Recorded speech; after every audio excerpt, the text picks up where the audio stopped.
आज़ादी मिली, लेकिन हमको आज़ादी, भारत को तो ट्रांसफर ऑफ पावर किया गया। इसको कौन पूछता है? नेहरू और पटेल का, गांधी का नाम लेता है, बाबा साहब के समय जीवे उलट जाता है।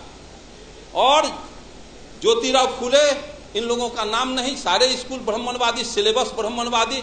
अगर सिलेबस यही होगा तो हम एमए भी कर करके हम सच्चाई पर नहीं पहुंच सकते, हम अपनी संस्कृति को नहीं जान सकते हैं।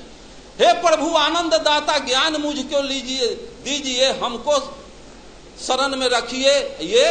और सारे आध्यात्मिक पढ़ाई और प्रार्थना, मैं पूछता हूं कि इस देश में आज तक Galileo, Newton, Einstein, Ford, singer, antibiotic बनाने वाला, मोबाइल बनाने वाला वैज्ञानिक क्यों नहीं पैदा हुआ? यहाँ के सारे ब्राह्मणी व्यवस्था का साहित्य, लिटरेचर पढ़ेंगे तो यहाँ के जितने भी लिटरेचर हैं, सब लिटरेचर का देखिए, सब देवता, यहाँ सारे देवताओं के बारे में लिखा हुआ है कि पार्वती पहाड़ की बेटी, लक्ष्मी समुद्र के बेटी, मछोदरी मछली के पेट से, श्रृंगी ऋषि हरणी के पेट से, गौतम ऋषि गाय के पेट से, द्रोणाचार्य दोनक से, अगस्त ऋषि घैला से, हनुमान काने में से, सीता खेत जोतने से पैदा, राम खीर खिला के पैदा, इस तरह से पैदा कराया गया है। उस समय के ढेला, पहाड़, नदी, नाला सब बच्चे पैदा करता था, और खेत जोतने पर बच्चे पैदा होता था, और देवता पैदा होता था। और सब देवता ये ब्राह्मणों ने साजिश के तहत पैदा किया। और सबको सवारी क्या देता है?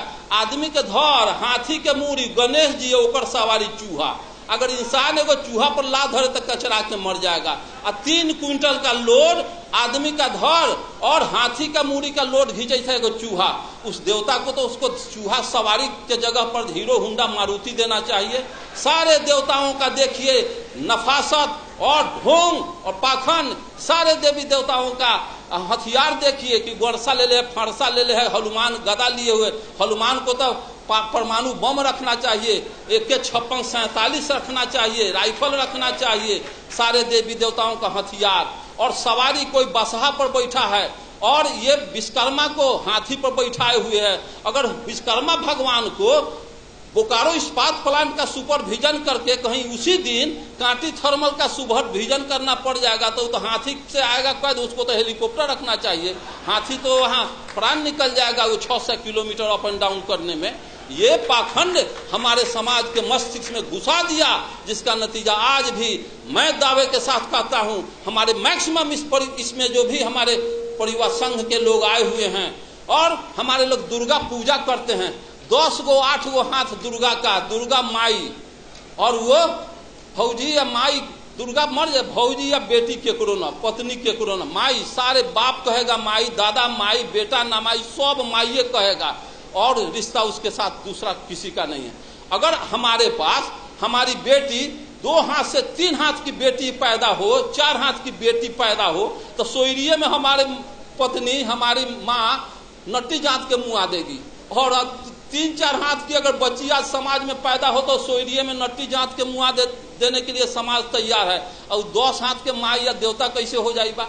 आज हनुमान दोम वाला को हम हनुमान बजरंग बाबा कहते हैं। अगर आज दोम वाला किसी को बेटा पैदा हो तो नट्टी जांच करके हम सोयरिये में मार देंगे। ये क्या ब्राह्मणवाद के साजिश में सारा समाज आकंठ डूबा हुआ है। साथियों, इस विषय को समझना है, ये संस्कृति को जानना होगा। मानववादी संस्कृति लाने के लिए पाखंड को छोड़ना होगा और विज्ञान को पकड़ना होगा। विज्ञान में लेकिन किंतु मगर परंतु नहीं चलता है। या तो विज्ञान फाइनल करेगा, नहीं तो रिजेक्ट करेगा। और अध्यात्म में क्या है? जाना ना मान लो, जानने की जरूरत नहीं, सिर्फ आंख मूंद के मानते चलो। और गोबर को देवता बना लो, और देवता गोबर को कह लो, पंडित जी को जोग कहवा लो, हाथ में बद्धी बांध लो, चनन फटाका कर लो, जनेऊ पहन लो। ये ब्राह्मणवाद का पोसुआपन का पहचान है। जैसे किसी कुत्ता के गर्दन में चमौटी बांध दो, और यहाँ हम लोग मीटिंग कर रहे हैं और एगो अनेरुआ कुत्ता एगो चमौटी वाला कुत्ता आपस में घोए घाय करना शुरू हो जाए तो लोग कहेगा कि रे मारो, बेड़ा कुत्ता यहाँ डिस्टर्ब कर रहा है, बिलाओ बिलाओ। तो कोई कह देगा कि चमौटी वाला कुत्ता को न मारना क्योंकि किसी का पोसुआ है। तो हाथ में जैसे देखता है ब्राह्मण तो उसी समय पूछ जाता है कि हमारा ये पोसुआ है। ऐसी व्यवस्था को नहीं चलाना चाहिए। साथियों, मैं कम्युनिस्ट पार्टी में 1960 में था। मेरे भाई 1941 में कम्युनिस्ट पार्टी के सदस्य बने।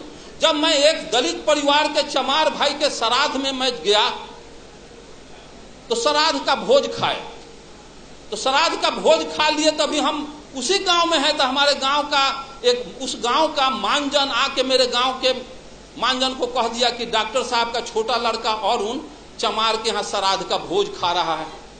अब तो जात में भाई भाग छटाएगा। तो हम सोए हुए थे, तब पेशेंट देखने के लिए हमारे पिताजी मेडिकल से जुड़े हुए थे, डॉक्टर थे 1936 में। अब ऐसी बात तब मानजन आया, कहा कि डॉक्टर साहब कुछ बात मालूम है। और जबकि 46 में हमारे भाई साहब मुसलमान के यहाँ खाना खा लिए थे, कम्युनिस्ट पार्टी में थे, तो भात छटा गया 6 बरस हमारा। और चमार के यहाँ जब मैं भात खा लिया भोज श्राद्ध का, तो मेरा भात आया, मेरे गांव का साहू जी मानजन आया, कहा था कि डॉक्टर साहब कुछ मालूम बात ना, तो आपका छोटा लड़का फिर चमार के यहाँ श्राद्ध का भोज खाया, इसके लिए आप जात में धराइएगा। तो मेरे पिताजी आए तो कहते हैं कि क्या, ये तो बड़ा अपराध है, 2 बेटा है, दोनों एगो मियाँ हो गया, एगो चमारे हो गया, अब तो हमारा एको बेटा रहा नहीं। तो हाँ नहीं रहा, अब इस पर जुल्मना आपको लगेगा। चतुर भाई नाम था, चतुर साहब। अब बताइए कि जो जात का सिस्टम है, उस जात में जो बेवकूफ ग्रेट होगा वही मानजन बनता है। जितना जिस जात में मानजन है, उस जात का जितना बेवकूफ हुआ वही मानजन बनाया जाता था। तो चतुर सा नाम था। तो कहता है क्या आप जात में धराइएगा, तो बाबूजी कहेगा ठीक है। अरे बड़का तो खा लिया मियाँ के यहाँ, तो मियाँ बन गया, छोटका चमार के यहाँ खा लिया, चमार बन गया। तो वो काम कीजिए ना, तो बड़का को कहते हैं मियाँ के यहाँ खाया है तो राजपूत के यहाँ खा के राजपूत होगा, छोटका को कहेंगे कि बाभन के यहाँ खा लेगा, बाभन हो जाएगा। तो ये कैसे होई? तो चतुर सा मेरे पिता को कहता है ये कैसे हो, ये ना हो, तो हमारा बेटा का प्रमोशन ना हो, डिमोशन रहेगा। ब्राह्मणवाद बैकवर्ड को ब्राह्मणवाद बैकवर्ड का प्रमोशन नहीं चाहता, डिमोशन चाहता है हर कॉर्नर से। इसलिए ब्राह्मणवाद में हम लोगों का डिमोशन ही डिमोशन है। अब इतना ही कह करके टाइम के अभाव में, चूंकि राष्ट्रीय अध्यक्ष आपके हैं, उनको भी सुनने के लिए मैं तो ऊपर झटका में आपके मिश्राम साहब से मिलने आ गए तो आ गए। इतना ही कह करके मैं आप तमाम साथियों का आभार व्यक्त करते हुए, जय मूल निवासी, जय अर्जक, जय बुद्ध, जय अंबेडकर, जय जगदेव।